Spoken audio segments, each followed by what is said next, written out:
To use the Click to Pay feature in Lloyds Bank, you must have only one active debit card that is not already set up for this service.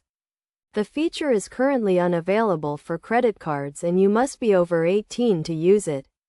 To access the feature, log into the app and select the Cards option from the bottom right corner. In the Card Management section, you will find the Click to Pay option.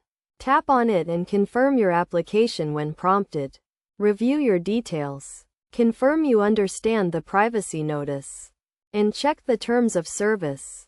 If necessary, update your details in your profile settings.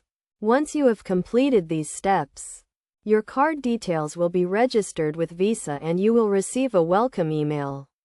When shopping at a store that accepts Click to Pay, enter your Visa details, select your enabled card, and proceed to checkout. Complete the payment by clicking the relevant button, and your purchase will be made using the Click to Pay feature.